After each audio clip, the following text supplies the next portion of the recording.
నమస్కారం. ఘంటారావానికి స్వాగతం. ముందుగా ప్రధాన అంశాలు. శాసనసభ సమావేశాలపై సభాపతి సమీక్ష.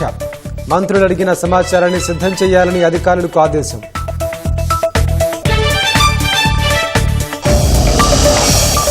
కాళేశ్వరంపై అసెంబ్లీలో పవర్ పాయింట్ ప్రజెంటేషన్కు అవకాశం ఇవ్వండి.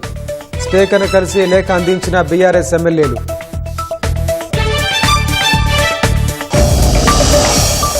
అసెంబ్లీ సమావేశాల నేపథ్యంలో భేటీ అయిన బీజేపీ ఎల్పీ. గ్యారంటీల అమలుపై ప్రభుత్వాన్ని నిలదీయాలని నిర్ణయం.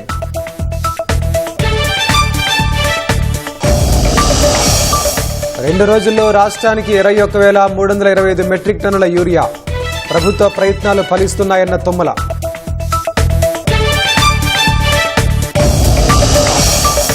కామారెడ్డి వాసులను కోలుకోలేని దెబ్బతీసిన భారీ వర్షాలు.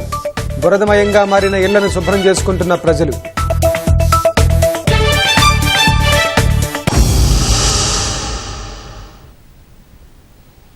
శాసనసభ సమావేశాలు సజావుగా జరిగేట్లు చర్యలు తీసుకోవాలని అధికారులను స్పీకర్ గడ్డం ప్రసాద్ కుమార్ ఆదేశించారు.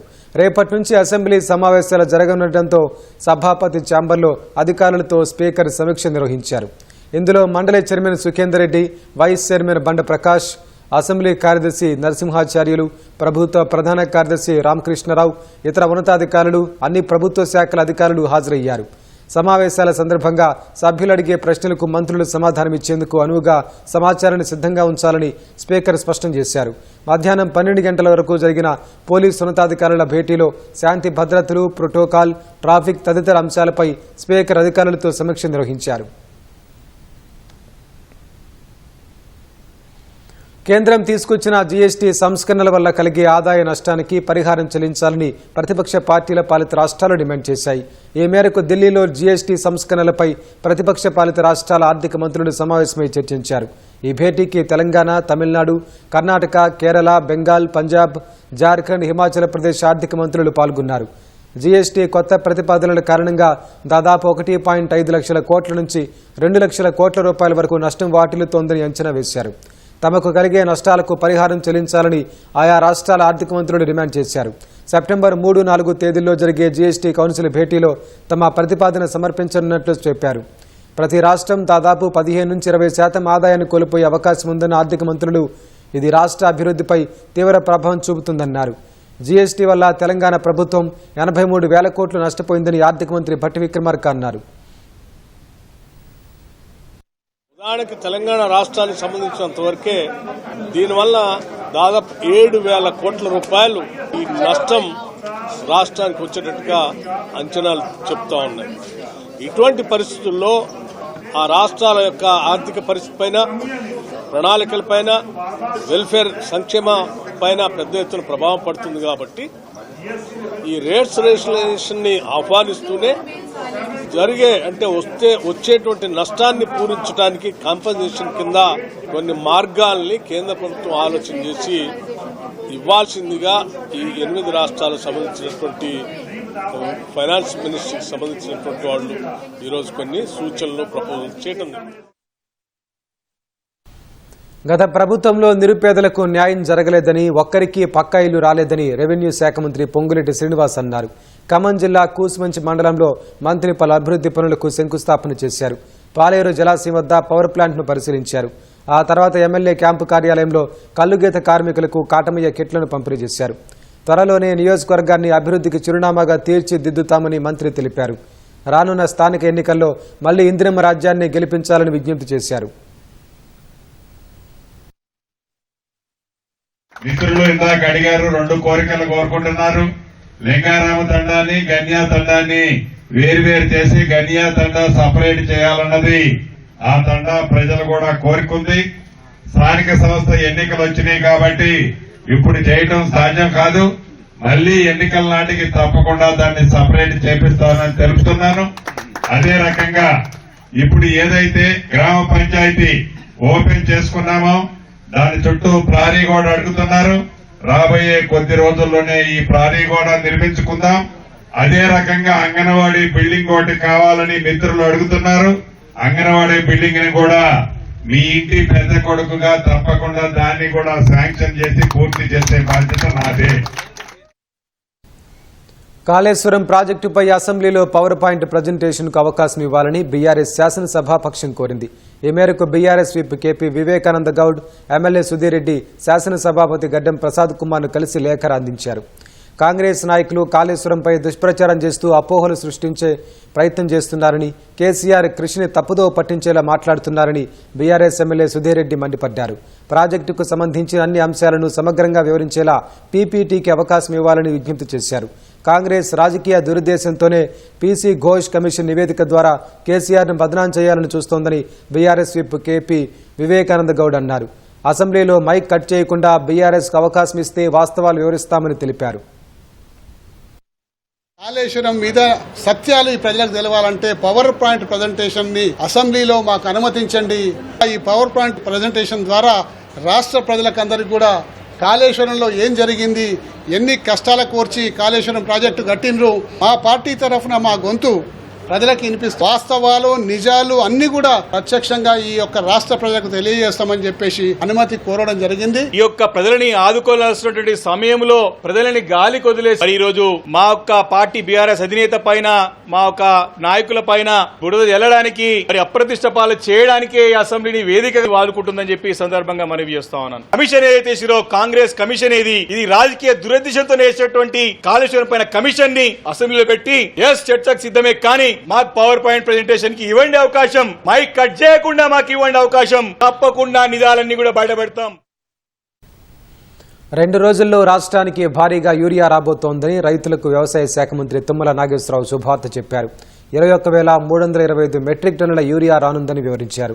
గద్వాల, పెద్దపల్లి, జగిత్యాల, వరంగల్, సనత్నగర్, జడ్చర్ల, కరీంనగర్, పందిళ్లపల్లి, గజ్వేల్, మిర్యాలగూడ, నాగిరెడ్డిపల్లి ప్రాంతాలకు యూరియా వస్తుందని వెల్లడించారు.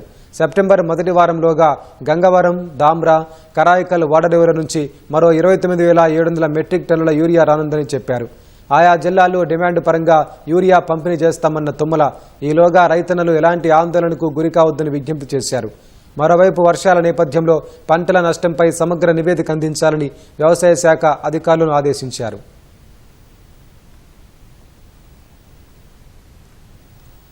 విద్యా బోధనలో నాణ్యత ప్రమాణాలు పెంచాలని సీఎం రేవంత్ రెడ్డి సంబంధిత అధికారులను ఆదేశించారు. హైదరాబాద్లోని కమాండ్ కంట్రోల్ కేంద్రంలో విద్యాశాఖపై సీఎం సమీక్ష నిర్వహించారు. విద్యార్థులు, ఉపాధ్యాయులకు ఫేషియల్ రికగ్నిషన్ తప్పనిసరి అని ఆయన స్పష్టం చేశారు. గ్రీన్ ఛానల్లో మధ్యాహ్న భోజన బిల్లులు చెల్లించాలని సూచించారు. ప్రతి విద్యా సంస్థలో క్రీడలకు ప్రాధాన్యమిచ్చేలా చూడాలని అధికారులకు తెలిపారు.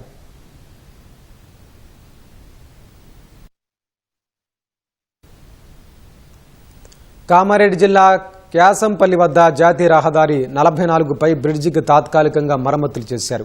వరద ప్రభావంతో దెబ్బతిన్న జాతీయ రహదారిని పునరుద్ధరించిన అధికారులు వాహనాలను అనుమతిస్తున్నారు. బ్రిడ్జిని పూర్తి స్థాయిలో పునరుద్ధరిస్తామని పేర్కొన్నారు. ఉదయం నుంచే గంటల పాటు నిలిచిన ట్రాఫిక్ సాధారణ స్థితికి చేరుకుంది.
వినాయక విగ్రహాన్ని కొనేందుకు వచ్చి హవేలీ ఘన్పూర్ మండలం పోచంరాల గ్రామంలో చిక్కుకున్న 8 మంది చిన్నారులను స్వగ్రామాలకు పంపే రెస్క్యూ ఆపరేషన్ అధికారులు నిలిపివేశారు.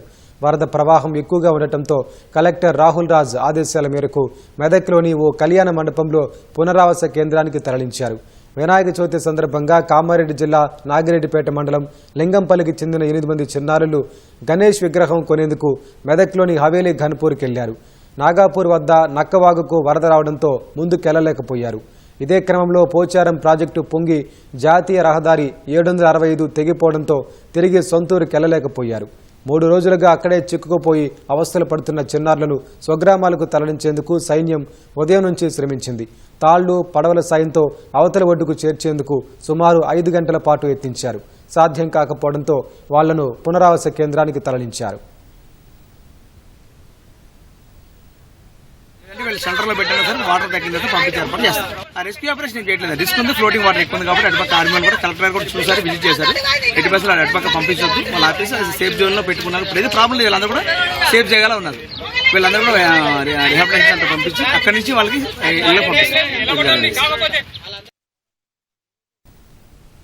భారీ వర్షాలతో రాష్ట్రంలో దెబ్బతిన్న పంచాయతీరాజ్ రహదారులను యుద్ధ ప్రాతిపదికన పునరుద్ధరణ పనులు చేపట్టాలని మంత్రి సీతక్క అధికారులను ఆదేశించారు. భారీ వర్షాలతో దెబ్బతిన్న రహదారులపై టెలికాన్ఫరెన్స్ నిర్వహించిన మంత్రి ప్రజలకు ఇబ్బందులు లేకుండా వీలైనంత త్వరగా రహదారుల మరమ్మతులు చేయాలన్నారు. రాష్ట్రంలో 1291 గ్రామాల్లో రోడ్లు కల్వర్టులు దెబ్బతిన్నాయని అధికారులు మంత్రికి తెలిపారు. వీటి మరమ్మతులకు 22,71 లక్షలు, శాశ్వత పునరుద్ధరణకు 352 కోట్ల రూపాయలు అవసరమని అంచనా వేశారు. వివిధ జిల్లాల్లో 22 గ్రామాలకు రాకపోకలు దెబ్బతినగా వాటిలో 14 గ్రామాలకు తాత్కాలికంగా పునరుద్ధరించినట్లు పేర్కొన్నారు. మరో 8 గ్రామాలకు ఇప్పటికీ రాకపోకలు నిలిచిపోయాయన్నారు. శిథిలావస్థలో ఉన్న పంచాయతీరాజ్ భవనాలను వెంటనే ఖాళీ చేయించాలని మంత్రి అధికారులకు సూచించారు. పంచాయతీరాజ్ ఇంజనీర్లు క్షేత్రస్థాయిలో ఉండి తగిన జాగ్రత్తలు తీసుకోవాలని మంత్రి ఆదేశించారు.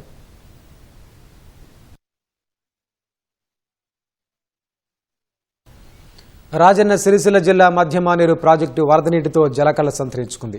ఎగువ ఉన్న మూలవాగు, మానేరు, ఇందిరాసాగర్ వరద కాలువల నుంచి 38,000 క్యూసెక్కుల జలాలు ప్రాజెక్టులోకి వచ్చి చేరుతున్నాయి.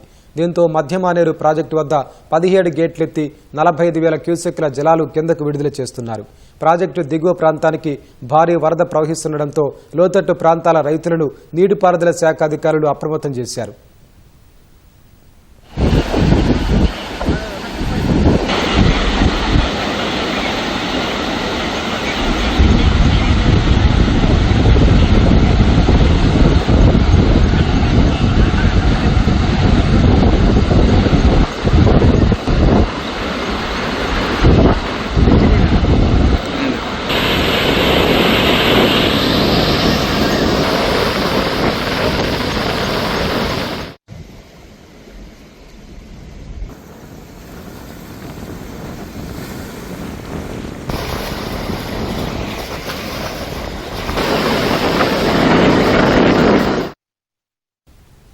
ఖైరతాబాద్ మహాగణపతి దర్శనానికి భక్తులు తరలి వస్తున్నారు.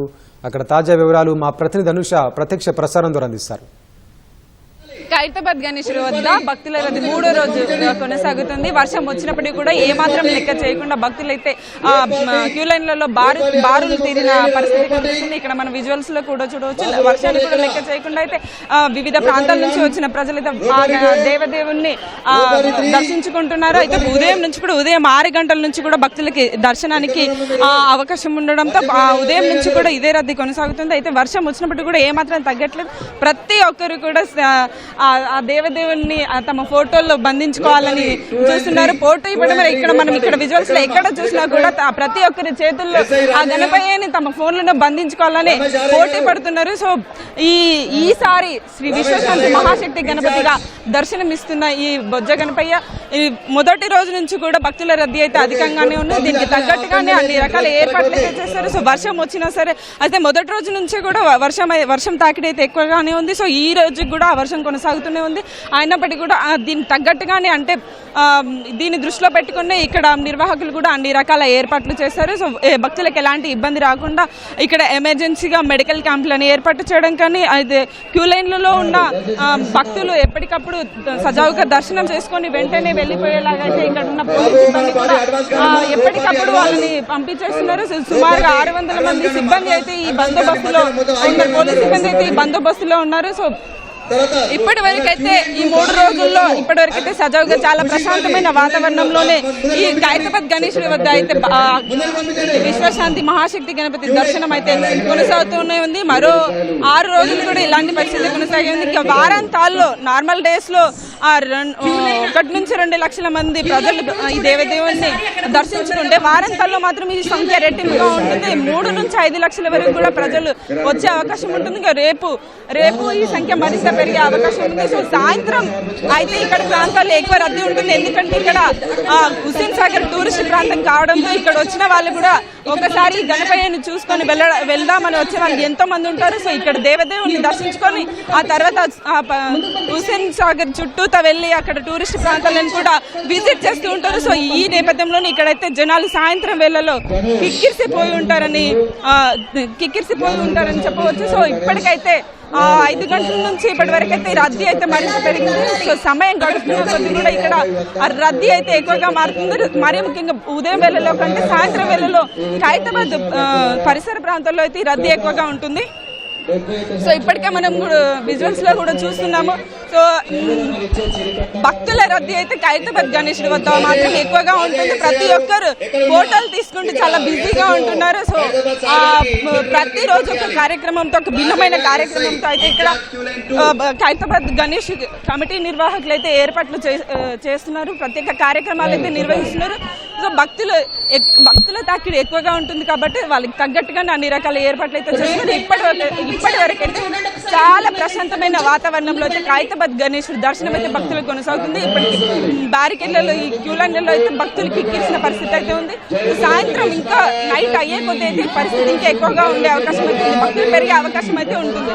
సో ఇది ఇక్కడ తాజా పరిస్థితి. Over to studio. ధన్యవాదాలు అనుష. హైదరాబాద్లో వినాయక నిమజ్జనానికి జీహెచ్ఎంసీ భారీగా ఏర్పాట్లు చేస్తోంది.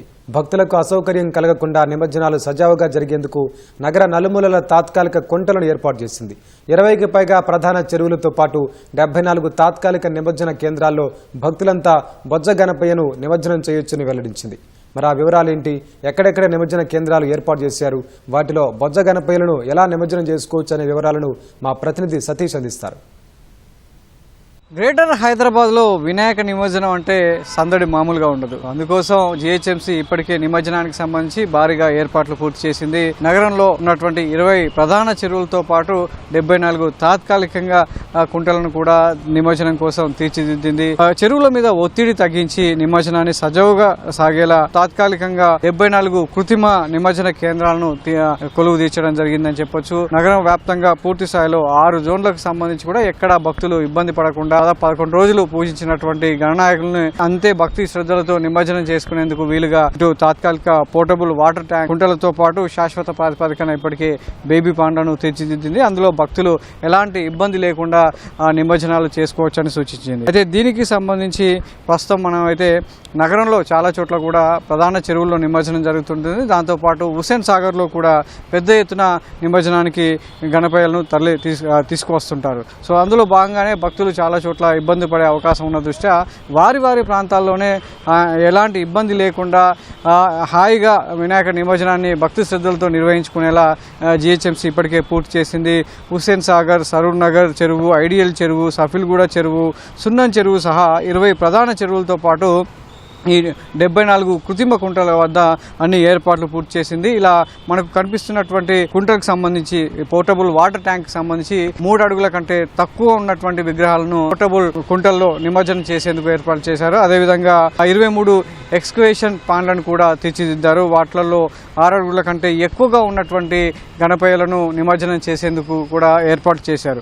మరి పోర్టబుల్ ఇలా మనకు కనిపిస్తున్నటువంటి తాత్కాలిక పోర్టబుల్ వాటర్ ట్యాంక్, వాటర్ కుంటలు, నీటి కుంటలు కుంటలు ఏవైతే ఉన్నాయో అవి 24 నగరంలో ఉన్నాయి. అవి ఎక్కడెక్కడ ఉన్నాయంటే ఇప్పుడు ఎగ్జిబిషన్ గ్రౌండ్ ఏఎస్ రావు నగర్లోను, Sachivalaya Nagar officers colony, welfare association గ్రౌండ్స్లోను, అదేవిధంగా ఎంఆర్ఓ ఆఫీస్ అయత్ నగర్ వద్ద, క్రికెట్ గ్రౌండ్ స్విమ్మింగ్ పూల్ పక్కన సుష్మా థియేటర్ ఆనుకొని ఉన్నటువంటి వనస్థలపురం ఏరియాలోను, government college ground municipal office వెనకాల, శివాలయ గ్రౌండ్ రియాసత్ నగర్ వద్ద, అదేవిధంగా జంగంమెట్లో లక్ష్మేశ్వర ప్లే గ్రౌండ్ వద్ద, చింతల్ బస్సులో రామ్లీలా గ్రౌండ్ వద్ద, 100 అడుగుల రోడ్లోని ఎస్బీఏ గార్డెన్ ఎదురుగా, నాంపల్లి ఎగ్జిబిషన్ గ్రౌండ్లో 2, అమీర్పేట ప్లే గ్రౌండ్లో ఇలా తాత్కాలికంగా పోర్టబుల్ వాటర్ కుంటలను ఏర్పాటు చేసి 24 అందుబాటులోకి తీసుకొచ్చారు. అదేవిధంగా 23 ఎక్స్వేషన్ ప్లాంట్లను కూడా తీర్చిదిద్దడం జరిగింది. అవి ఎక్కడెక్కడ ఉన్నాయంటే Devender Nagar road, HUDA Bharathi Nagar park Hastinapuram, అదేవిధంగా వెజిటేబుల్ మార్కెట్ ఎన్టీఆర్ నగర్ వద్ద, షటిల్ కోర్ట్ ఫ్రెండ్స్ కాలనీలోను,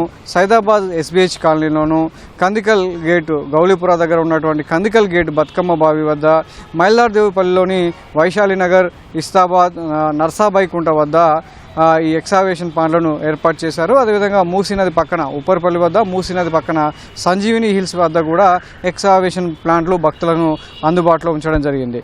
ఇక పూర్తి స్థాయిలో ఇప్పటికే ఈ 6 జోన్లకు సంబంధించి 27 బేబీ ప్లాంట్లను కూడా ఇప్పటికే శాశ్వతంగా సిద్ధం చేశారు. ప్రతి సంవత్సరం కూడా వాటిలో పెద్ద ఎత్తున నిమజ్జనాలు జరుగుతూనే ఉన్నాయి.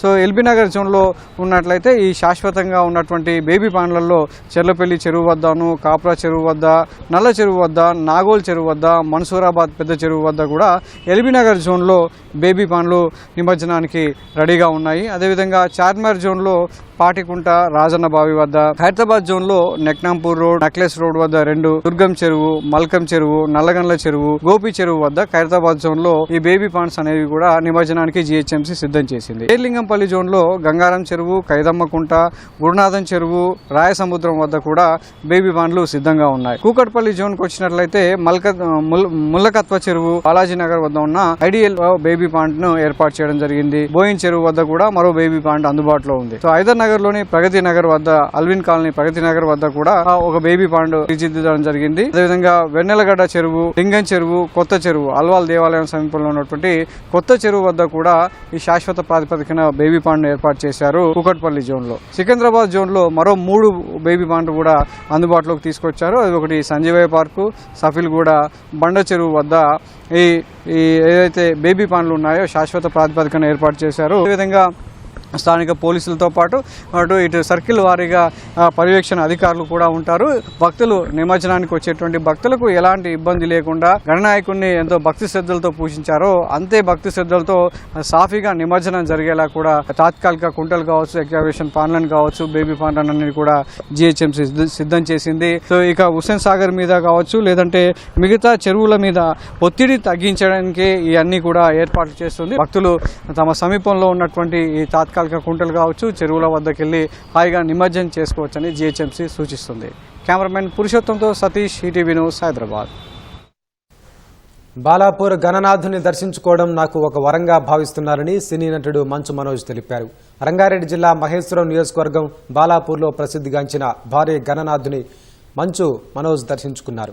స్వామివారికి ప్రత్యేక పూజా కార్యక్రమాలు నిర్వహించారు. మిరాయి ట్రైలర్కు వచ్చిన విశేష స్పందనపై హర్షం వ్యక్తం చేశారు.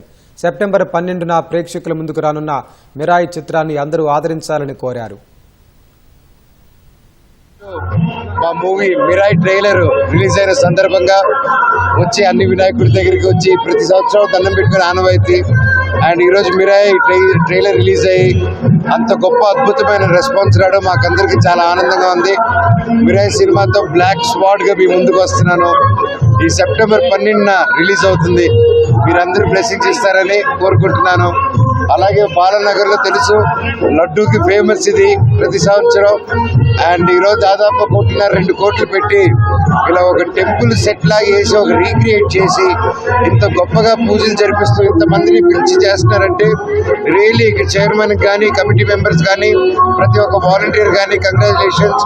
నిజంగా మీరు చేసే ఈ మంచి పనికి మీకు మంచి పుణ్యం దక్కుతుంది. మీకు అన్ని మంచి జరగాలని దేవుణ్ణి కోరుకుంటాను. మా మిరాయిని సపోర్ట్ చేస్తారని మనస్ఫూర్తిగా ఆశిస్తూ సెలవు. ఈ ఆర్థిక సంవత్సరం తొలి త్రైమాసికంలో భారత జీడీపీ గణనీయమైన వృద్ధి సాధించింది. 2024-25 తొలి త్రైమాసికంలో 6.5% వృద్ధి నమోదు కాగా ఈ ఏడాది 7.8% చేరింది. అమెరికా భారీ సుంకాల వేళ 5 త్రైమాసికాల తర్వాత అత్యధికంగా 7.8% జీడీపీ నమోదైంది. ప్రస్తుత ఆర్థిక సంవత్సరం తొలి త్రైమాసికంలో జీడీపీ వృద్ధికి ప్రధానంగా వ్యవసాయ రంగమే కారణమని జాతీయ గణాంక కార్యాలయం పేర్కొంది. ఏప్రిల్ జూన్ త్రైమాసికంలో చైనా జీడీపీ 5.2% ఉండటంతో భారత్ అత్యంత వేగంగా అభివృద్ధి చెందుతున్న ఆర్థిక వ్యవస్థగా కొనసాగింది. 2024-25 ఏప్రిల్ జూన్ కాలంలో వ్యవసాయ రంగం 3.7% వృద్ధిని సాధించింది. గతేడాది నమోదైన 1.5% వృద్ధితో పోలిస్తే ఇది గణనీయమైన పెరుగుదల అని కేంద్ర గణాంక శాఖ తెలిపింది. 2025-26 సంవత్సరానికి వాస్తవ జీడీపీ వృద్ధి 6.5%గా ఉంటుందని ఈ నెల ప్రారంభంలో రిజర్వ్ బ్యాంక్ అంచనా వేసింది. దేశంలో అతిపెద్ద telecom operator Reliance Jio IPO వచ్చే ఏడాది ప్రథమార్థంలో రానుంది. ఈ మేరకు రిలయన్స్ ఇండస్ట్రీస్ అధినేత ముఖేష్ అంబానీ ప్రకటించారు. ఆర్ఐఎల్ వాటాదారుల వార్షిక సమావేశంలో మాట్లాడిన ఆయన జియో ఐపీఓ కోసం అన్ని ఏర్పాట్లు చేస్తున్నట్లు వివరించారు. జియోను ప్రారంభించి 10 ఏళ్లు కాగా ప్రస్తుతం వినియోగదారులు 50 కోట్లు దాటినట్లు వెల్లడించారు. జియో ప్లాట్ఫామ్లో ఫేస్బుక్, గూగుల్ వంటి 13 సంస్థల నుంచి ఇప్పటికే 152,056 కోట్ల రూపాయల మేర సమీకరించాయి. మరోవైపు ఆర్టిఫిషియల్ ఇంటెలిజెన్స్ను దేశ ప్రజలందరికీ అందుబాటులోకి తీసుకురావడమే లక్ష్యంగా పనిచేస్తున్నట్లు ముఖేష్ అంబానీ వివరించారు. ఇందుకోసం రిలయన్స్ ఇంటెలిజెన్స్ను ఏర్పాటు చేయనున్నట్లు ప్రకటించారు. పెద్ద ఎత్తున ఏఐ ఇన్ఫ్రాస్ట్రక్చర్ను ఏర్పాటు చేసేందుకు మెటా, గూగుల్తో భాగస్వామ్యం కానున్నట్లు వెల్లడించారు. గ్రీన్ ఎనర్జీతో గిగావాట్ స్కేల్ ఏఐ డేటా సెంటర్ల నిర్మాణం చేయనున్నట్లు వివరించారు. ఇప్పటికే గుజరాత్లోని జామ్నగర్లో ఈ డేటా సెంటర్ల నిర్మాణం ప్రారంభమైనట్లు ముఖేష్ అంబానీ తెలిపారు. విద్య, వైద్యం, వ్యవసాయం, వ్యాపార రంగాల్లో పెద్ద ఎత్తున ఏఐ వినియోగించేలా చర్యలు చేపడుతున్నట్లు వెల్లడించారు. Today, it is my proud privilege to announce that Jio is making all arrangements to file for its IPO. We are aiming to list Jio by the first half of 2026, subject to all necessary approvals. I assure you that this will demonstrate that Jio is capable of creating the same quantum of value as our global counterparts. I am sure that it will be a very attractive opportunity for all investors. Thailand రాజకీయాల్లో కీలక పరిణామం చోటు చేసుకుంది. పేటోంగ్ turn షెనవత్రాను ప్రధానమంత్రి పదవి నుంచి తొలగిస్తూ ఆ దేశ రాజ్యాంగ న్యాయస్థానం తీర్పు వెలువరించింది. దేశాధినేతగా షెనవత్రా రాజ్యాంగ నిబంధనలు ఉల్లంఘించి కంబోడియా మాజీ ప్రధాని హున్ సేన్తో ఫోన్లో మాట్లాడారని న్యాయమూర్తులు తీర్పులో పేర్కొన్నారు. రాజ్యాంగ ధర్మాసనం తీర్పు ప్రకారం ఆమె తక్షణమే తన పదవిని కోల్పోనున్నారు. కంబోడియా మాజీ ప్రధానితో ఫోన్లో మాట్లాడారన్న ఆరోపణలపై జూలై 1న షెనవత్రాపై రాజ్యాంగ ధర్మాసనం సస్పెన్షన్ వేటు వేసింది. తుది తీర్పు వెలువడే వరకు సస్పెన్షన్ కొనసాగుతుందని అప్పట్లో పేర్కొంది. తాజాగా ప్రధానమంత్రి పదవి నుంచి తొలగిస్తూ తీర్పు వెలువరించింది. షెనవత్రా బాధ్యతలను ఇప్పటి వరకు ఉప ప్రధానమంత్రి ఫుమ్తమ్ నిర్వర్తిస్తున్నారు. నూతన ప్రధానమంత్రి నియామకానికి థాయిలాండ్ పార్లమెంటు ఆమోదం పొందే వరకు ఫుమ్తమ్ ఆపద్ధర్మ ప్రధానిగా కొనసాగనున్నారు. ఈ ఏడాది జూన్లో కంబోడియా మాజీ ప్రధాని హున్ సేన్కు షెనవత్రా ఫోన్ చేసి తమ దేశంలోని పరిస్థితులను వివరించారు. థాయ్ ఆర్మీ కమాండర్ తనకు వ్యతిరేకంగా ఉన్నారని హున్ సేన్కు షెనవత్రా తెలిపారు. అయితే వీరిద్దరి మధ్య జరిగిన సంభాషణ లీక్ అయి థాయిలాండ్లో ఆందోళనకు కారణమైంది.